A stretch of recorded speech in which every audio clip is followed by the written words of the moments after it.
Boa tarde, irmãos e irmãs que estão nos acompanhando, né, agora pelo Facebook.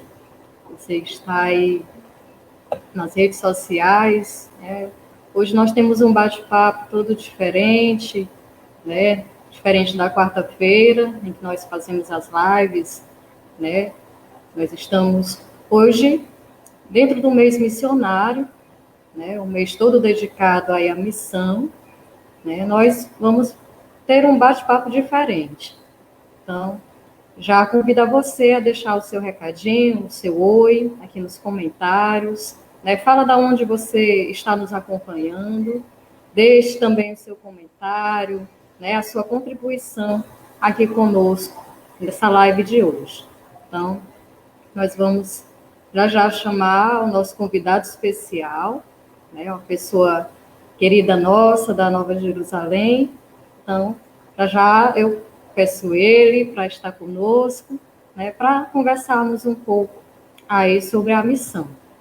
Então, vamos, né, já aguardando quem está conosco, né, nos comentários. Deixa aí o seu alô, né? Diga de onde você está conosco.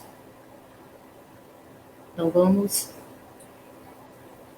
deixar que essa tarde de sábado, né, ensolarada, de calor, né, onde você está, né, possa aquecer também o nosso coração. Essa palavra de Deus, né, nós acabamos de sair praticamente do mês da Bíblia, né, nos alimentamos da palavra, também aprendemos muito sobre o Deuteronômio. Então, agora, essa palavra vai nos levar a uma ação, né? Vai nos levar a um agir, né? A colocar em prática aquilo que nós aprendemos. Então, vamos conversar sobre isso agora na nossa live. Né? Está conosco a irmã Ana. Né? Boa tarde, irmã Ana. Seja bem-vinda à nossa live. Então, vamos já dar início, né, ao nosso bate-papo, né? Como é bom a gente tirar um momentinho, né, do nosso dia para conversar um pouco sobre a palavra de Deus, conversar um pouco, né, sobre coisas que nos motivam, né, que dão sentido à nossa vida, que dão sentido à nossa missão, né? Tudo aquilo que nós nos propomos aí a fazer e a ser. Né? Então, vamos aguardar um instantinho. Né? Diga aí de onde você está falando.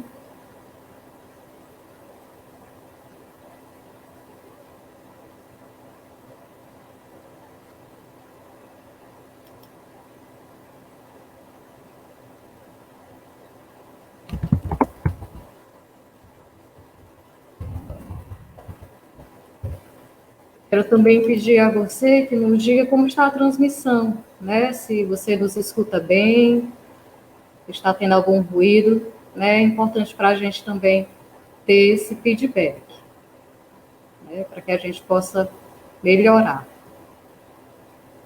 Então, enquanto vai chegando o pessoal, então eu já quero pedir, né, que a gente possa rezar o Espírito Santo, né, para a gente dar início ao nosso bate-papo, dar início a essa conversa que vai ser com certeza muito frutuosa.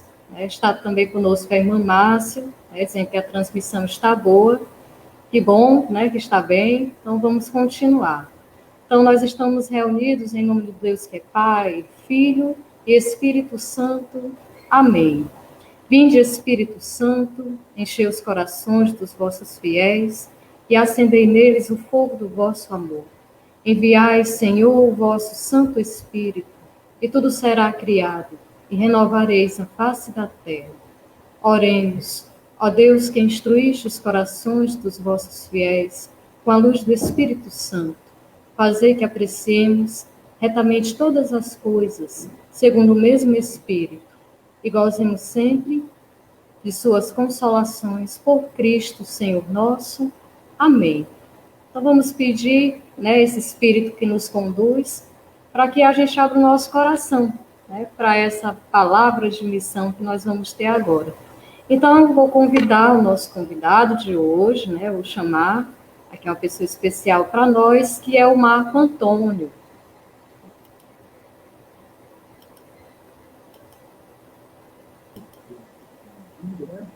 Marco Antônio, boa tarde. Seja bem-vindo. Muito prazer de estar aqui com vocês, né? Para a gente conversar um pouquinho sobre missão, né? Sobre esse tema que vocês nos pediram. Marco Antônio, deixa eu só te pedir, fazer um pedido logo de início. Tá bom. Porque tem muita gente que não te conhece. Eu tenho certeza. Me apresentar, né? Eu pediria só para você se apresentar, para que a gente possa te conhecer também, tá bom? Tá bom. Bom, o meu nome é Marco Antônio Torinho, eu sou membro da Nova Jerusalém de Belo Horizonte há 20 e tantos anos, desde que ela chegou lá, em 96, e a gente fez, né, um percurso dentro da Nova Jerusalém nesse período todo, mas também fiz teologia, fiz mestrado em teologia na faculdade, ambos na Faculdade Jesuíta de Belo Horizonte, de filosofia e teologia, e na vida civil eu fui professor universitário muito tempo, na Universidade Federal de Ouro Preto, fui engenheiro de Minas também, muitos anos, da antiga Vale do Rio Doce, e fiz carreira também, né, como na universidade, pós-graduação, doutorado, etc. Mas, nos muitos anos, desde que conheci Nova Jerusalém, a gente se dedica muito ao estudo bíblico, né, contemplação, e dando curso para leigos em muitos locais, não só em Belo Horizonte, mas também no interior de Minas, às vezes em outros estados, e caminhando, né, onde Deus nos leva, abre portas, a gente lá vai anunciar um pouco da palavra dele. Né? Então, isso é importante, né? Sou leigo. O conhecimento não fica só para a gente, não, né? Não. Tem que, nós vamos já tem que levar adiante. No final, eu quero ler um texto aqui, exatamente que fala isso, é um texto de Orígenes, muito bonito, que eu acho muito bonito, que fala exatamente dessa questão, né, da partida, o tipo de partida, né, da palavra. Mas é um prazer estar com vocês. A gente que agradece, Marco Antônio, a tua disponibilidade. É sempre um prazer te escutar, né? Como nosso irmão de carisma, Nova Jerusalém, né? A gente compartilha dessa alegria da palavra de Deus. Eu quero só agradecer a presença também da irmã Rita Paixão, né? Nos dando boa tarde, o Espírito Santo nos ilumine. Também o João Augusto, que também já está conosco. Então, eu vou deixar, Marco, agora você falar um pouco para nós o que é essa missão, o que é essa palavra missão, né? O que é que tem a nos dizer essa palavra? Olha, essa palavra missão, né? Ela tem muita relação com algumas palavras no português. Por exemplo, missão e míssil tem a mesma raiz, vem dos mesmos termos, né? Vem do latim, uma palavra missio, né? Missiones, missio, o verbo mito, e envio, é o envio. Missão é envio, é enviar, né? O míssil é algo que a gente lança de um local e que vai ser enviado para atingir um outro, né? Um outro local. Então, o míssil é isso, é o envio, né? É algo extremamente comum na época, né, dos romanos e de outros, porque se enviavam embaixadores, né? Se enviavam delegações, né, embaixadas, delegações, etc., outros povos, outros locais. Então, era uma palavra comum, né? Sabia-se disso. Mas essa palavra, no português, ela tem sentidos múltiplos, né? A semântica dela é rica, ela tem sentidos múltiplos, e ela apresenta no dicionário Michaelis 8 sentidos. Primeiro é o sentido de tarefa. Missão, então, é tarefa. É o dever de alguém de realizar, né, um encargo, uma incumbência, etc. Então, ela é tarefa. definida no português como sendo também sinônimo de tarefa. É um trabalho oficial importante, em geral, por um grupo de pessoas, né? Frequentemente em país estrangeiro. Então, o Brasil, muitas vezes, manda missão, né, a outros países para alguns objetivos. Então, é um trabalho oficial importante, no português, nesse sentido. É também aquilo que se tornou responsabilidade de alguém. Alguém tem uma missão, né? Alguém ele tem um compromisso, né? Então, é uma obrigação. Então, a missão dos pais, né, diante dos seus filhos é criar os seus filhos. É uma responsabilidade, é um compromisso, é uma obrigação. Né? É também tido como um sinônimo de discurso religioso ou sermão doutrinal. Então, com o fim de quê? De fortalecer a fé, né, ou converter o descrente. Esse é o quarto sentido. O quinto sentido é um corpo de missionários, né, pertencente a uma igreja, uma organização religiosa, cujo objetivo é propagar a fé que professa. A nossa igreja, por exemplo, tem muitas congregações missionárias. É um corpo de pessoas, tá certo? Que vive em missão, né? Então, pode ser, vai um grupo para um local, forma lá, né, aquela missão daquela congregação naquele local. Então, esse é o quinto sentido, né? Eles vão com o objetivo de propagar a fé. O sexto é visto por extensão, é muitas vezes o local em que habitam missionários. Então, muitas vezes, a gente passa no local, está aqui, missão tal, né, da igreja tal, missão não sei o quê. Ali é um local que eles habitam, que eles vivem. Ou então, é o local em que funciona a missão. Né? Então, é a missão, é um local. Né? Esse, então, é, por extensão, esses. Outra coisa, é muito interessante que essa palavra oriunda, então, né, desse envio, virou também uma palavra organizacional. As empresas hoje usam muito dizer assim, a missão da nossa empresa, a missão da nossa organização, a missão do nosso... Então, ela virou uma palavra organizacional. Quando elas usam isso, elas estão dizendo que é a função mais importante. A função mais importante da organização, a missão mais importante, a função da instituição mais importante. Então, é uma palavra do ponto de vista usado em termos de organização. E uma outra palavra, um outro sentido, que é o oitavo, é o seguinte: a principal razão de ser, fim, propósito. Então, aquilo que era envio termina na nossa língua com esse oitavo e último sentido, que é a razão de ser, o fim. Aí eu me perguntei, né, por que será isso? Né? Porque isso tem muito a ver com o cristianismo, que colocou na missão a sua principal razão de ser. Quer dizer, a missão da igreja, por exemplo, nós definimos como a missão da igreja é exatamente o anúncio de Jesus Cristo, a sua missão, né? É o que é o mais importante. E isso é engraçado que passou para a nossa língua como a principal razão de ser, fim ou propósito. Né? Então, esses 8 sentidos no português que eu encontrei, e o Michaelis é um dicionário bastante bom, né, vem dessa palavra latina chamada missio, né, ou missiones. Mas essa palavra latina, a nossa religião, né, nós sabemos disso, a língua era o grego, né, os apóstolos, a Bíblia usada era a Septuaginta, em grego, etc. E a palavra que está lá é apóstolos, nós traduzimos por apóstolo, né? Apóstolo. Né? E esses apóstolos é exatamente o sentido de enviado. Né?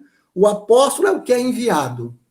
Então, aquilo que em grego é apóstolo, né? Depois virou no latim, traduzido para o latim, né? Como enviado, que é o mesmo sentido, né? É o missionário, o que está em missão é o missionário. Né?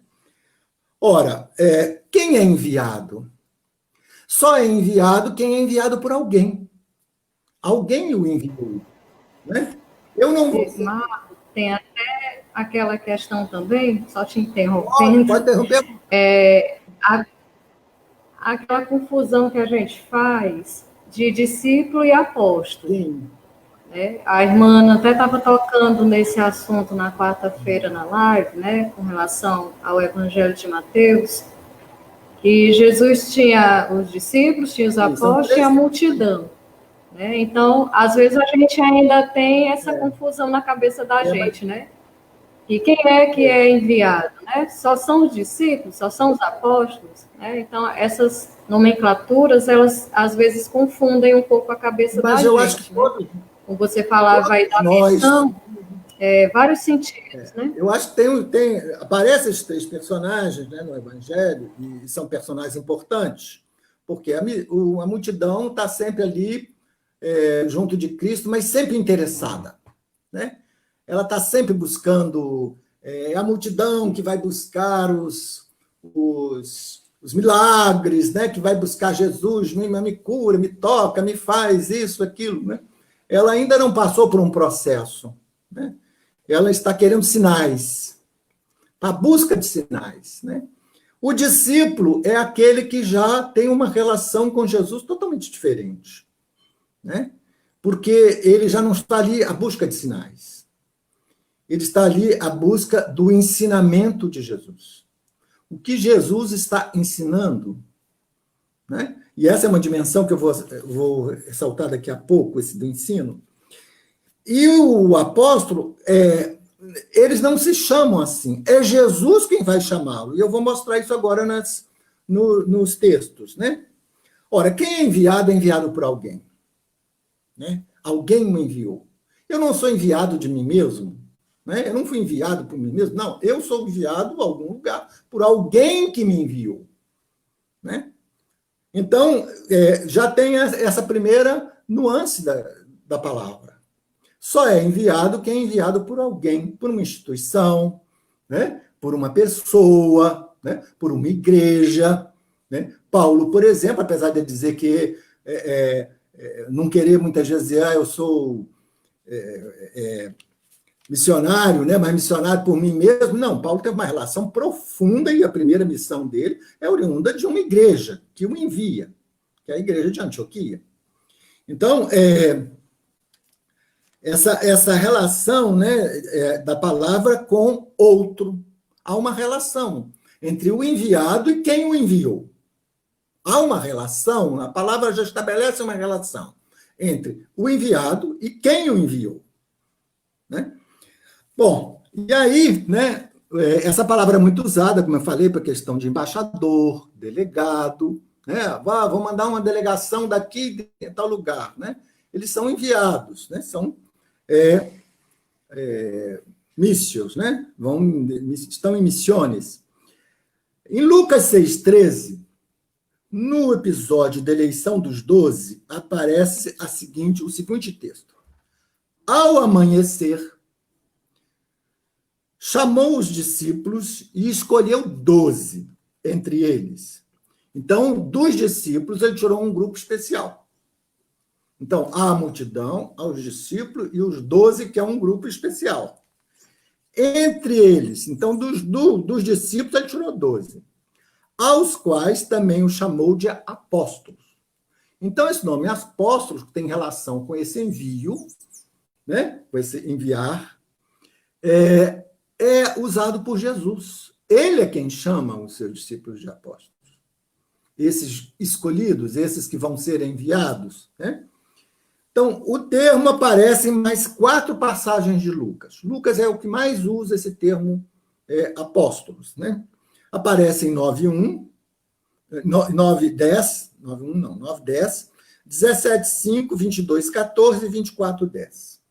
O termo também aparece em Atos, né? Que também é obra de Lucas. Então, Lucas usa muito o termo apóstolo. Né? E muitas vezes, né, aparece em Paulo esse termo, mas interessante, porque só uma vez ele aparece em Mateus, só uma vez em Marcos e só uma vez em João.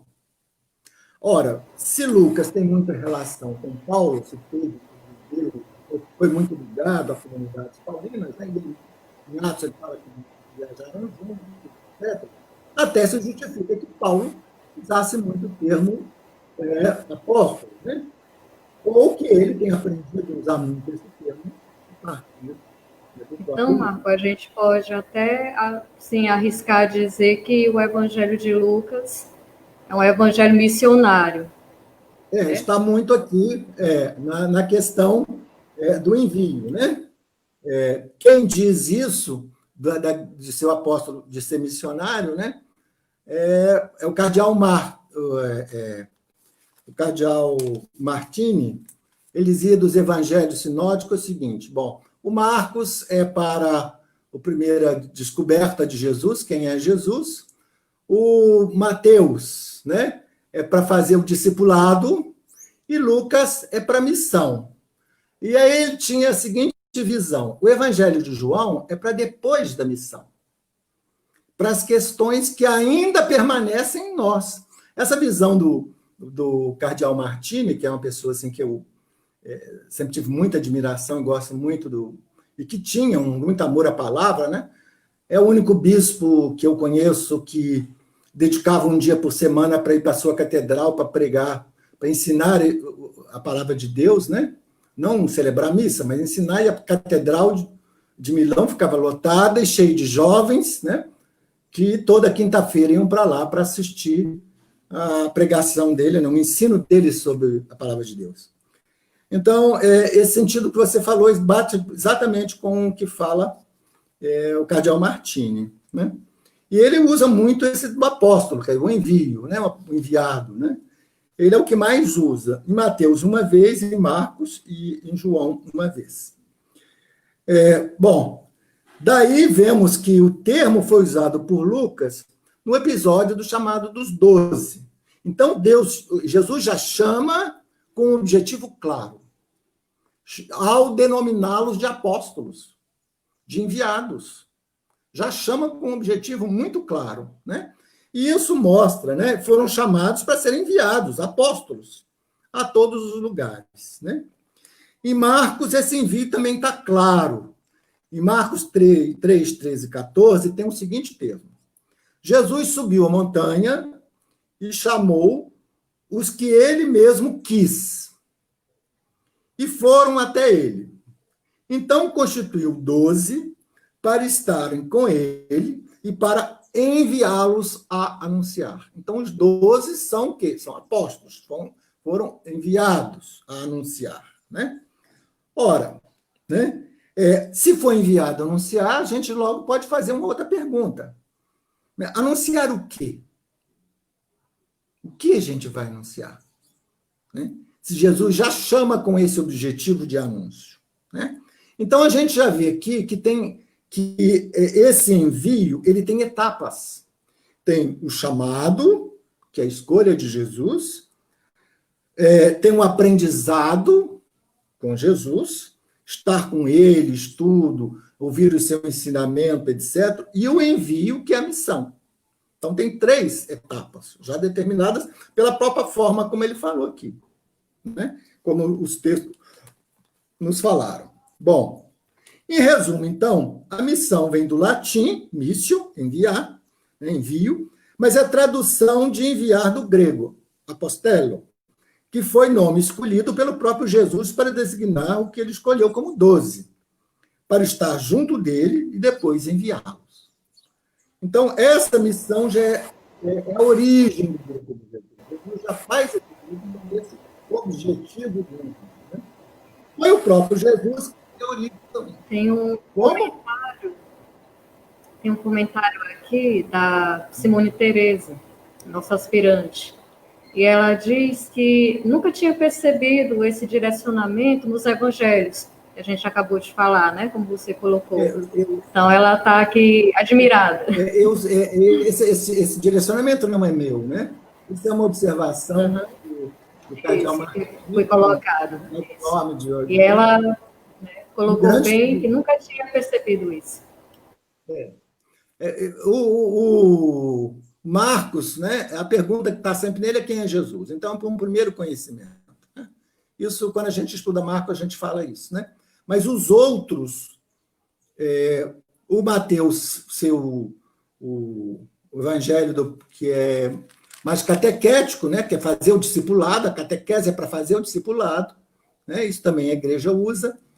Mas o de Lucas como missão e o outro para depois da missão, isso aí para mim foi novidade que eu aprendi com o cardeal Martini. Bom, foi o próprio Jesus, então, que deu origem à questão da missão, porque ele já escolheu com esse objetivo e o chamou de apóstolos, né? Exatamente para isso, de enviados. Né? Então, os 12 foram escolhidos em função desse envio, de um aprendizado em envio, né? Que era o objetivo de Jesus. Então, Jesus já tinha esse objetivo. Né?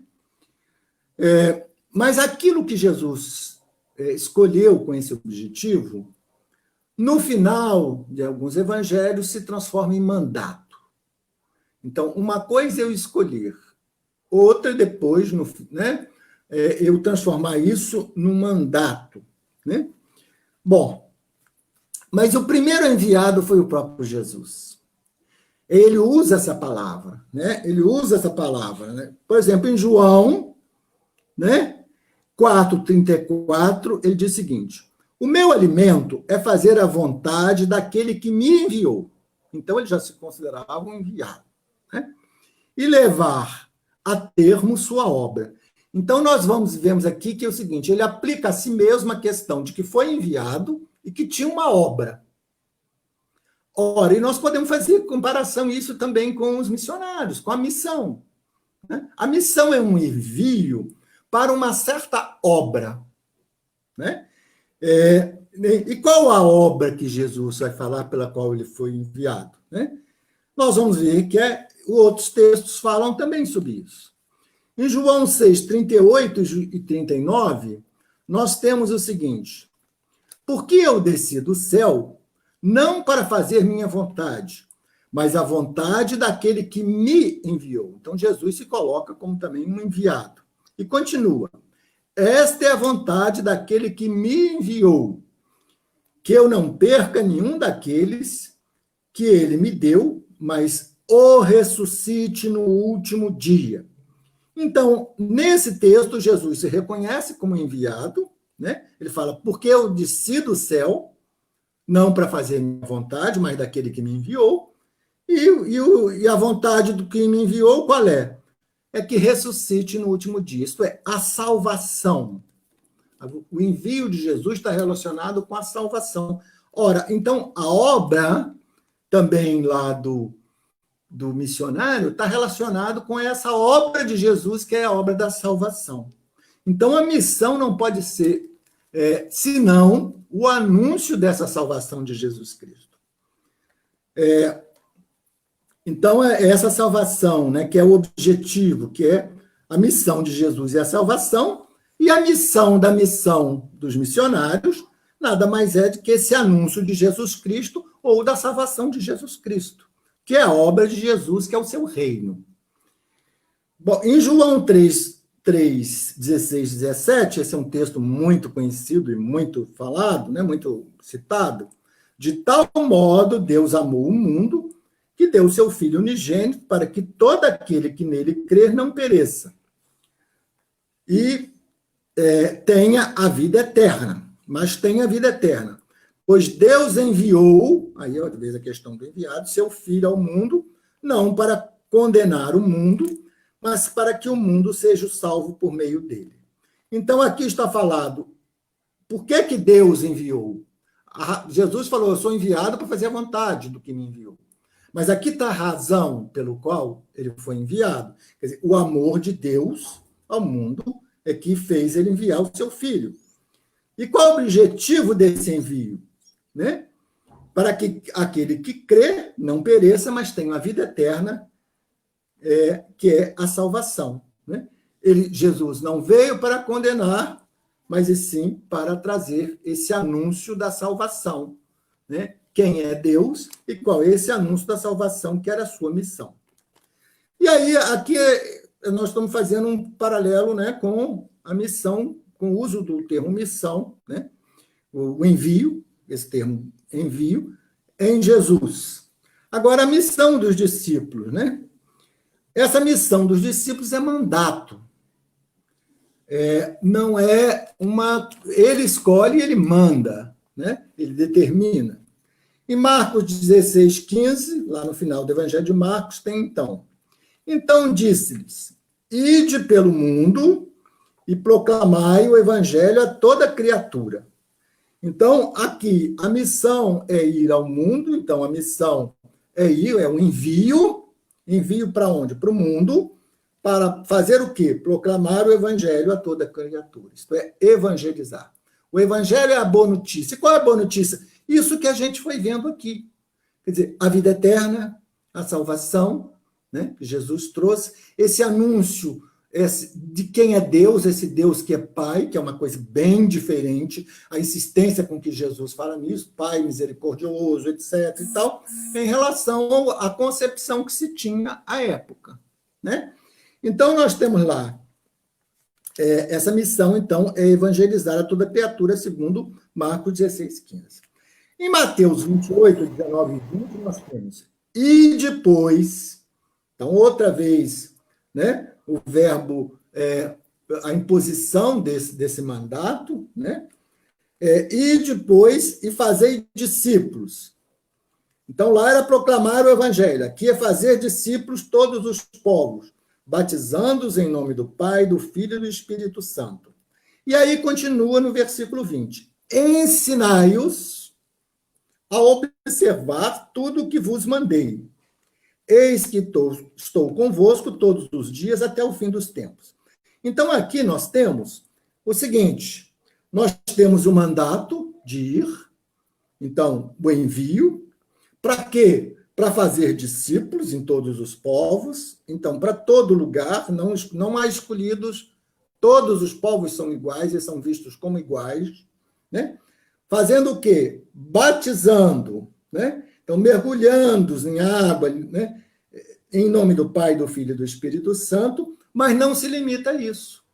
Fala que é preciso ensinar. Ora, Jesus ensinou, e ele está obrigando os discípulos a quê? A mesma missão, de ensinar a observar tudo que vos mandei. E termina com aquela observação de Mateus, né? Que Mateus é o evangelho que diz que Jesus é o Emanuel, é o Deus conosco, etc. E diz lá, eis que estarei convosco todos os dias até o fim dos tempos. Então, é essa característica de Mateus que está lá no final do evangelho, fechando o evangelho, né?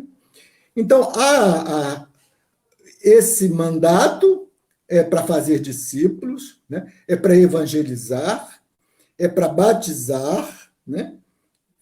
Tornando-os, então, cristãos, mas é também para ensinar a observação, quer dizer, ensinar a que esse anúncio não é mera filosofia, é anúncio de vida, é anúncio concreto da vida. Marco, Oi. tem aqui uma questão que eu acho que você vai entrar nessa questão depois, mas a Simone, ela coloca assim, o anúncio da salvação pode ser feito ao oferecer um pedaço de pão ou um prato de comida? Olha, nós vamos ver adiante. Ela antecipou um pouco, né? O anúncio da salvação, né? Ele está ligado à concepção que se tem de homem e também da religião, tá? Está muito ligado a isso. E no cristianismo, já posso dizer para ela o seguinte, no cristianismo é inseparável o amor a Deus do amor ao próximo. Isso é inseparável. Aqueles que amam apenas a Deus, né, que se voltam só para Deus, e nós vamos explicar por que isso, né, isso não tem a ver com o cristianismo, porque Jesus é muito claro nisso, tá? Jesus é claro, quer dizer, se você não ama o próximo que vê, jamais você vai amar a Deus que não vê, né? E ele bate nessa tecla o tempo inteiro. Então, a missão, ao meu ver, depende de duas visões básicas, sabe? O que eu vou falar é um pouco diferente do que o pessoal está acostumado a falar sobre missão, ouvir, né? Mas me veio na cabeça umas ideias e a gente vai resolver fazer isso. Por quê? Porque, na minha visão, hoje, a percepção do que é o ser humano interfere no que se vai anunciar, no anúncio, no que é essa missão, sabe? A pergunta básica, então, a primeira pergunta básica é: o que era o ser humano? Né? Essa pergunta é básica, né? Porque o ser humano é o objetivo da salvação, através do anúncio do ensino que Jesus mandou os discípulos observar, lá em Mateus 28, 19 e 20. Foi a última citação que eu li. Hoje, qual é a concepção que domina, né, sobre o que é o ser humano? É uma concepção meramente humana, né, materialista, né, uma ideologia materialista, seja ela neoliberal ou neomarxista, não importa, mas é materialista. Né? E muitas vezes, até o anúncio que se faz em nome de Jesus Cristo se adapta a essa ideologia, a essa mentalidade. E aquilo que é natureza humana como um todo, é salvação do ser humano, se transforma num anúncio de consumo, de prosperidade, meramente material. Esse anúncio, né? Mas esse anúncio que cabe hoje à missão, de que será que esse anúncio, né, de mero consumo, mera prosperidade, meras coisas materiais, né, que de certa maneira era aquilo que ficava lá a multidão atrás de Jesus, né? Esse anúncio, será que responde, né, ao anúncio do que Jesus pediu que fosse feito por seus discípulos? Esse anúncio, no meu entender, não fala de salvação, né, de ressurreição, de vida eterna, né, nos versículos que nós lemos. Pelo contrário, né, ele fala de coisas meramente materiais. Meramente materiais. Por que, então, hoje, muitos anúncios se transformam em mensagens de anúncio de consumo, de riqueza, de prosperidade, né, de sucesso, né, de vitória apenas, né, como se a vida fosse só vitória? Porque esse é um anúncio fácil. É um anúncio que não precisa convencer ninguém de nada. Por quê? Porque a ideologia predominante na sociedade, né, é essa. E esse anúncio que existe na sociedade, essa ideologia, ela invade o discurso religioso e reduz o anúncio de Jesus a esse anúncio de prosperidade e consumo material. Para esse tipo de anúncio, o homem é reduzido à mera realidade material. Né? Mas será que essa é a visão bíblica que há do ser humano? Na Bíblia há uma perspectiva muito diferente. O homem é feito à imagem e semelhança de Deus. Ele, portanto, é uma totalidade com ruá, que é o espírito, nefesh, que é a sua ânima, né, o seu estado total, etc. Né? O homem é, na visão bíblica, uma totalidade, uma unidade que é complexa, mas é pluriforme. Há vários aspectos no ser humano, mas ele é um só. Né? Na Bíblia, o homem não é corpo e alma. Esse é um outro problema que afeta o anúncio. Não é uma realidade dualista de corpo e alma, mas é uma realidade única, complexa, pluriforme. Quando eu tenho a visão dualista, que é uma visão muito que veio dos gregos, infelizmente, até muitas vezes na nossa própria liturgia, né? A salvação apenas é visto como salvação da alma. E esse anúncio dessa visão dualista tende-se a fazer um anúncio de salvação, que é do ser humano como um todo, através da mortificação do corpo, de penitências, de várias coisas, porque é preciso mortificar o corpo para salvar a alma. Esse anúncio de Jesus Cristo, né, muitas vezes passou por essa visão dualista do ser humano, que tem condicionado a compreensão do que seja o anúncio de salvação. E com ela a concepção de missão, de espiritualidade. Ela se baseia numa concepção equivocada e dualista do ser humano. O ser humano é um todo, uma unidade complexa, altamente complexa. Por quê? Porque ele é feito à imagem e semelhança de Deus. Então, ele tem muitas facetas, ele é muito complexo exatamente porque ele é isso. No Gênesis, o conceito fundamental não é o de dualismo. Não fala lá em corpo e alma, em separado, né? Eu já vi gente dizer o seguinte, não, o corpo não me interessa, eu não estou interessado no seu corpo, estou interessado só na sua alma. Em momento algum, Jesus diz isso, ele tem interesse, ele respeita, o corpo é morada do Espírito, né? Ele tem um respeito enorme pelo corpo que está sofrendo, que está à margem ali, que foi... Então, o corpo, para ele não chegou, não manda dizer perto do que foi ferido, que o samaritano cuida, chega assim, não, estou interessado na sua alma, seu corpo não me interessa. Ele não diz isso. Ele quer saber da integridade do ser humano, do todo do ser humano. Então, essa concepção dualista, né, não é a concepção da criação, a imagem e semelhança de Deus. Essa criação, a imagem e semelhança de Deus, nos confere uma identidade ao ser humano, à pessoa. Ele é chamado a uma relação com Deus. Por quê? Porque a minha própria identidade tem relação com Deus. A minha identidade é a identidade que foi criada à imagem e semelhança de Deus. Então, eu vou me plenificar quanto mais eu tiver uma identidade semelhante a essa imagem e semelhança de Deus.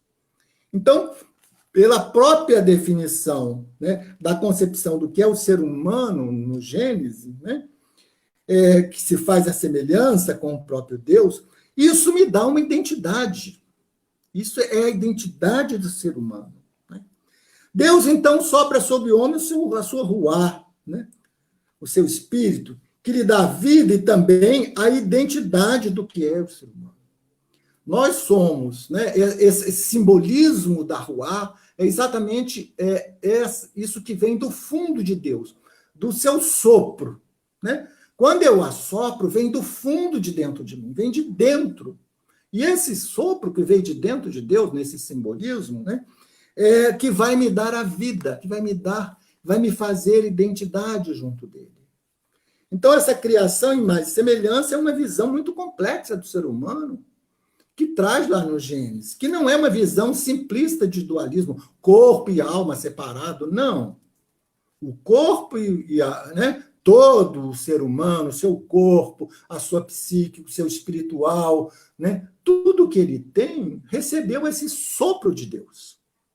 Esse sopro, essa identidade que veio dele. Então, ao longo do tempo, muitos escritores e sociedades conceberam o ser humano. Ora, é um ser político, né? Como os gregos, etc. Né? Nós temos concepções diversas, um ser histórico, um ser isso, aquilo. Cada um, né, dos autores tiveram. A partir de hoje, nós temos vários campos do conhecimento. A psicologia vê o ser humano de uma certa forma, a antropologia vê de outra. Né? Vários campos, a filosofia também tem suas formas de ver o ser humano. Então, na antropologia, né, nós temos uma pergunta básica, que foi essa pergunta primeiro que eu coloquei lá. O que é o ser humano? Né? O que é o homem? Né? Ela entende que o ser humano é um ser de relação. É extremamente importante isso, porque também lá no Gênesis nós temos a primeira relação que nós tivemos foi exatamente com esse sopro, com essa identidade que vem daquele que nos deu a vida e a identidade. Então, né, que relações tem o ser humano? Né? Para muita gente, hoje, o que prepondera é a relação com o material. Né? É o que importa, é o que prepondera, etc. Né? É só o material, com as coisas, né? Com o sucesso, isso, aquilo, mas que se transforma meramente em coisas. Né? O ser humano, então, esse ser complexo, né, possui várias relações. Né? Ele tem uma relação com o que está fora de si, com a realidade da natureza, a realidade das coisas, etc. Ele tem uma relação com o outro que lhe é semelhante, mas também com o próprio Deus, a relação com o Criador, com esse outro absoluto, né? Que não é só o seu semelhante, mas é também com o outro, uma relação que está fora de si. Né?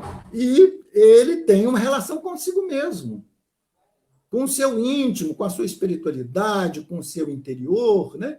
É interessante que nós vemos, por exemplo, em Santo Agostinho, quando eu te procurei em todos os lugares, em todos os corpos, isso, aquilo, e tu estavas dentro de mim, quando ele fala de Deus. Né? Claro que estava dentro dele. Por quê? Porque nós somos imagens semelhantes de Deus. Deus está dentro de nós.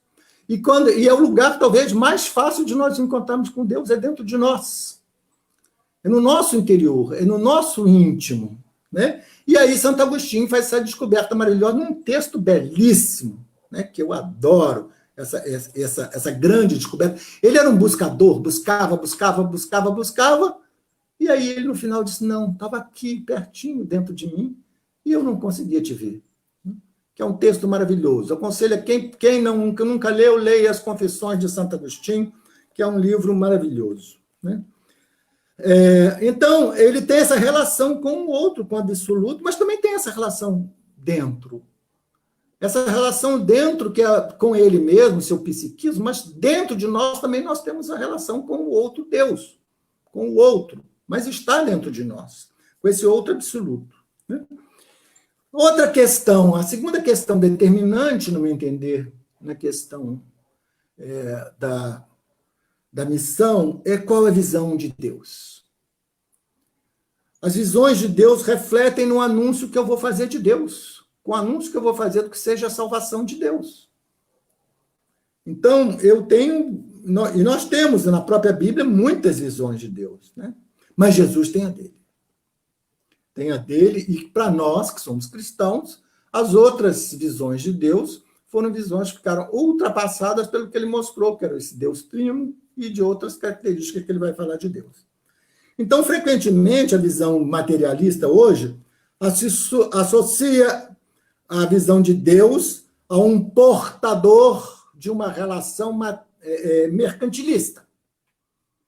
Um portador de vitórias, pelo qual eu vou trocar essa vitória em troca de algumas coisas. Então, quanto mais eu der do meu dízimo, quanto mais eu der de oferta, quanto mais eu fazer isso, eu vou obter essa vitória. Mas eu posso também ter outra relação mercantilista, né? Nós podemos tomar cuidado, né? É que eu posso dizer assim, não, se eu rezar tantas coisas, se eu fizer tantas coisas, etc., aí eu vou conseguir essa vitória e essa salvação. Também há esse tipo de relação mercantilista, como se Deus estivesse lá fazendo Marco Antônio, hoje rezou tantos textos, fez não sei o quê, e no final, pelos méritos das obras de Marco Antônio, do tudo que ele fez, ele ganhou a salvação. Não é isso o conceito que nós temos de salvação, que é dom de Deus. Né? Então, não é uma relação mercantilista, porque não importa se os bens são meramente materiais, do ponto de vista de dinheiro, ou se são bens que eu considero de natureza, vamos dizer, espiritual, no que eu faço uma transação mercadológica com Deus.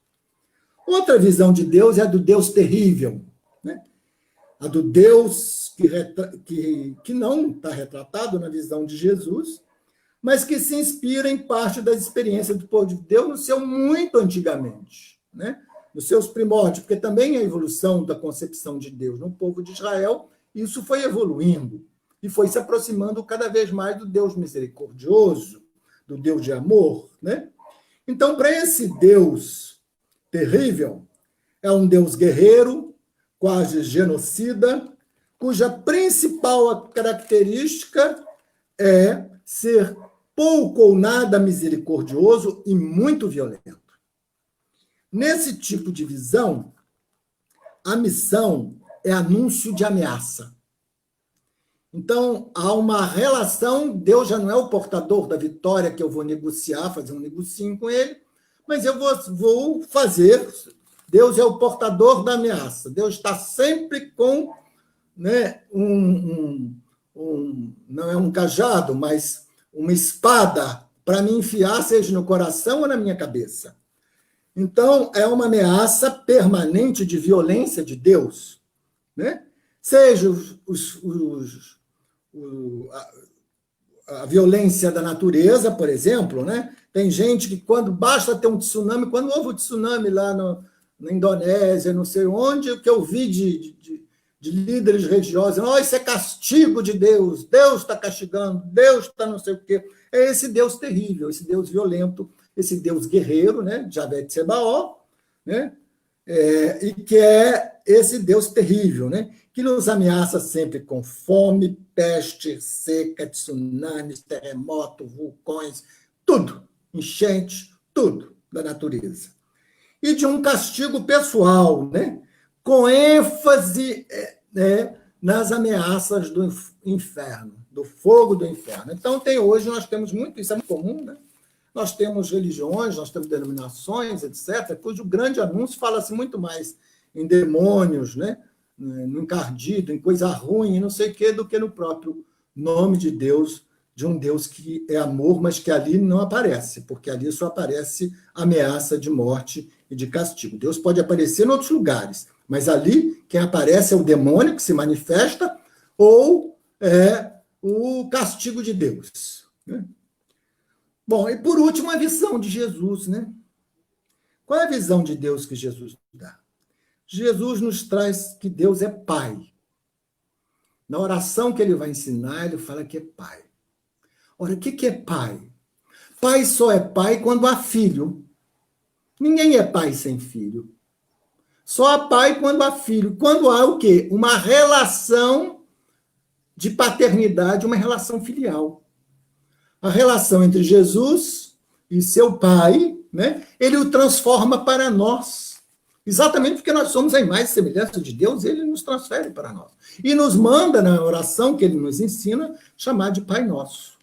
Então, aquilo que era pai dele passou a ser Pai Nosso nessa oração, né? A relação filial de Jesus com o seu Pai, no qual nós lemos aqui que ele diz que veio fazer a vontade, essa relação passou de ser propriedade nossa também, no Pai Nosso. Nós somos filhos de Deus, do Deus que é Pai. Portanto, nós temos que ter com ele essa relação filial. Eu não posso anunciar esse Deus, a salvação desse Deus, sem me colocar nessa relação filial, né? Então, o Deus, que é um Deus de amor, porque entre pai e filho, o que há é a relação de amor, de confiança, né? Uma relação de intimidade entre os dois, né? Não é à toa que lá no Gênesis, já muito antes de Jesus, né, do pregação de Jesus, lá no Gênesis, assim que cria, fala que Deus passeava no jardim, e que ali também passeava o Adão e a Eva. Então, Deus estava no meio deles, e não havia diferença, né? E nós dizemos, Deus está no meio de nós, né? Deus não está só no templo, não, Deus está no meio de nós. E aí, né, esse pai, né? Esse pai, entre pai e o filho, é uma relação de amor, de confiança, né? Esse pai que nos enviou por seu amor o seu filho redentor, como nós lemos, né, nos deu também esse espírito de amor, que é o espírito da própria relação entre pai e filho. É a própria relação de pai e filho, né? Mas esse tipo de visão de Deus, o importante é a relação. A relação que é uma relação de amor, né? É uma relação de paternidade, né? O importante é essa relação entre Deus, que é amor, e o Filho, né? Que somos nós. E como pai, temos uma relação de irmandade com os demais. Porque se Deus é o nosso pai, né? Ele, na própria oração, nos obriga a várias contrapartidas, inclusive uma delas, de que eu perdoo, né? Porque perdoo, nós perdoamos os que nos ofendem, né? E então essa relação de paternidade nos transforma em relação também de irmandade. de fraternidade. Então, a missão do anúncio de salvação, a partir da visão de Jesus, do Deus trinitário, Deus de amor, Deus que é criador, que é pai, que é o nosso pai, do qual nós somos filhos, e que pela criação, Deus, pelo seu Ruá, pela sua Nefesh, pelo que ele nos faz em nós, com o seu sopro, nos deu a identidade. Essa identidade se transforma numa identidade de relação de amor entre o pai e o filho. Então, essa salvação é uma salvação na relação filial, na relação amorosa, na relação confiante nesse pai, que se expressa no ensinamento do filho, que nos legou o espírito de amor. E é crescer nesse amor espiritualmente, fraternalmente, que nós vamos encontrando o próprio Deus, a própria relação de filiação ao Deus Pai, e vamos encontrando a salvação. Amar a Deus, então, e ao próximo, né, é mandamento inseparável na igreja, porque na medida que nós amamos a Deus, que é nosso Pai, nós temos que amar ao nosso irmão, né? Amar ao próximo com a mesma força de amor, porque no cristianismo é inseparável o amor a Deus e o amor ao próximo. Isso é inseparável. E é nessa relação, então, filial, nesse anúncio, é que nós podemos fazer o que Jesus nos pediu. Ide, anunciai, batizai, mas também ensinai. Ensinai-os a fazer o que eu vos pedi que fosse feito. Que é o quê? Que é essa relação de amor entre Deus Pai e fraternidade.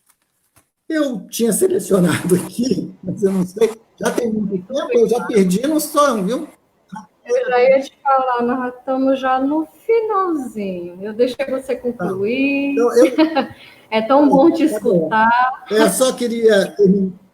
E... Tem alguma pergunta aí? Tem alguma pergunta? Pode concluir. Tem uns comentários aqui que eu queria só colocar, da irmã Rita Paixão, falando do envio, né? Se Jesus foi enviado pelo Pai, todos os cristãos também são enviados, né? Então, portanto, ser missionário não é um privilégio de alguns, mas de todos os batizados, né? Então, todo batizado, ele é missionário, ele é enviado, né? E também nós temos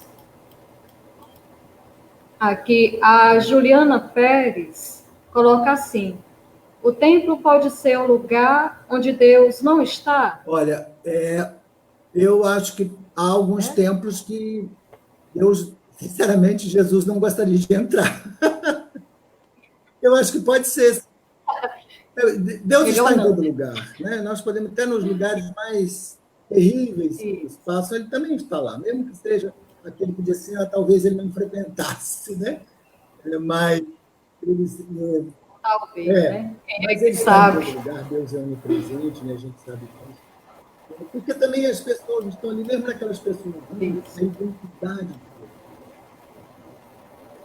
Por isso que, para nós, né, a questão da vida é fundamental. A gente não... Na nossa concepção cristã, quer dizer, a pena de morte é impossível. Por quê? Porque ali está uma identidade de Deus. Deus está presente naquela pessoa. Então, mesmo que nesses locais, né, o anúncio não seja o de Jesus Cristo, o anúncio pode não ser, mas Deus está presente naquelas pessoas que estão lá, porque Ele está presente dentro de nós, né? Então, Deus está presente nas pessoas. No anúncio, nem sempre está. Sabe? Isso aí eu tenho claro que no anúncio, muitas vezes, mesmo igrejas que se dizem cristãs, hoje a gente vê muito anúncio que passa longe do anúncio de Jesus Cristo, que ele pede, como nos textos aqui que a gente falou. Eu gostaria de terminar só contando uma historinha aqui, né? Eu estou com esse texto, que é muito bonito, um texto de Orígenes, em que ele diz o seguinte, né? Que o Senhor, enquanto os pães e os peixes da multiplicação estavam inteiros, esses pães e esses peixes não alimentaram ninguém. Esses pães e esses peixes só alimentaram as pessoas quando eles foram partidos, quando se deu a bênção e se partiu. E ele faz uma analogia com o pão, para ele, quer dizer, o partir desse pão e desses peixes é também o partilhar da palavra. Sabe? Só quando nós partimos, quando nós partilhamos a palavra, nós partilhamos o anúncio, nós partilhamos aquele pão que nos alimentou, o peixe que nos alimentou, que é essa espiritualidade que Jesus veio nos ensinar, que é esse amor, essa relação filial, essa relação fraternal aos irmãos, é que a palavra alimenta. Então, eu gostaria de chamar a atenção para isso. O que é a missão? A missão é esse partilhar. É esse pegar esse pão e esses peixes que, enquanto não são partilhados, não saciaram ninguém da sua fome espiritual, que não saciaram ninguém levando-lhes a salvação, levando-lhes a descobrir a sua própria identidade, que nasce da sua própria condição humana, né? De criatura à imagem e semelhança de Deus, mas também de filho de um pai amoroso que deseja, que busca, que veio atrás do ser humano para mostrar que a sua plenitude está na relação amorosa, que isso só acontece quando nós partilhamos, nós quebramos, então, e repartimos os peixes e os pães. E esses peixes e os pães que eu estou falando são físicos, como a moça perguntou, quando eu dou, eu estou... Sim, está dando, sim. Está ali agindo a ressurreição daquela pessoa que precisa, né? Porque eu falei muito claro aqui no início que o ser humano, na visão cristã, ele não é dualista, não é alma. Ele é inteiro. A visão bíblica é o ser humano uno, plural, mas inteiro. Ele é complexo mesmo. E a salvação dele é por inteiro. É toda por inteiro. Né? Não é só espiritual. E que é nessa partilha que nós podemos, então, dessa palavra, desse anúncio, que nós podemos levar a salvação para nós mesmos e também para os outros. Isso é o mais importante, né, Marco? A gente se alimentar não só do material, mas também do espiritual. Até mesmo a campanha missionária desse ano, ela toca muito nesse sentido. É a vida, né? A vida em missão. É você se identificar como missionário e não só como aquele que faz umas tarefas ou tira algumas horas para fazer certas atividades, né? Mas sim se apropriar desse anúncio, dessa missão que é a vida. Você está levando vida para as pessoas através dessa palavra, né? O nosso tempo esgotou, passou muito rápido, muito bom de escutar, né? Foi um prazer estar com você, Marco Antônio, aqui partilhando essa palavra. E eu queria agradecer também a Maria Célia, que esteve conosco, a Maria Euda. A Juliana também. Temos também aqui a Juliana Pérez, né, Moreira, Lúcia Barros, as nossas irmã Márcia, parabenizando, porque sempre falando da escritura com muita sabedoria, né? A Márcia fez o comentário, né? Então, João Augusto. Então, a gente só tem a agradecer, né? Agradecer por esse momento. E até outra. Obrigado, um abraço para você, para a irmã Ana, para todos, né? Para os meus amigos que estavam aí da Teologia Viva, né? Da Nova Jerusalém Leiga, de outros, todos um grande abraço. Né? Fiquem com Deus e boa missão. Então, a gente vai rezar uma Ave Maria, né? A grande discípula missionária. Eu gostaria que nessa Ave Maria, há um pouco tempo atrás, eu estive pensando em todos os padres que eram missionários, sabe?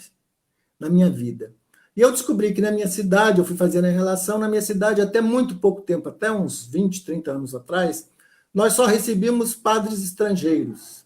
E era muito comum isso no Brasil. Graças a Deus isso mudou, né? Não só aqui, de onde eu nasci, mas também em muitos lugares. Hoje o clero nosso é predominantemente brasileiro, que não era 50 anos atrás, 40, 50 anos atrás. Eu gostaria que nós rezássemos também por eles, por todos aqueles que vieram por esse Brasil, que partilharam conosco esse pão, né? Esses peixes, que nos transmitiram a fé, que nos transmitiram esse anúncio de Jesus Cristo, e que deram sua vida. Conheço muitos, alguns morreram aqui, outros voltaram para morrer nas suas terras, mas a maioria da minha geração, a sua talvez não, né? Mas a maioria da minha geração tem muito a dever a esses missionários que vieram para cá. E hoje eu rezo também para que o Brasil retribua mandando missionários para outros povos. Né? Vamos rezar então. Como é necessário, né, ter missionários. Então, vamos rezar por todos eles e pedir ao Senhor que mande mais, né? A messe precisa, né? De trabalhadores. Então, vamos pedir a Nossa Senhora pela sua intercessão. Ave Maria, cheia de graça, o Senhor é convosco. Bendita sois vós entre as mulheres. Bendito o fruto do vosso ventre, Jesus. Santa Maria, Mãe de Deus, rogai por nós, os pecadores, agora e na hora de nossa morte. Amém. Continuamos reunidos em nome do Deus que é Pai, Filho e Espírito Santo. Amém. Muito obrigada, Marco Antônio, e muito obrigada a vocês que estiveram conosco nesse momento de partilha, de aprendizado, de conhecimento. E nós vamos nos encontrar aí nas próximas lives, né? Que você fique com Deus. E nós nos encontramos nas próximas transmissões, nas próximas lives, se Deus quiser. Grande abraço a todos.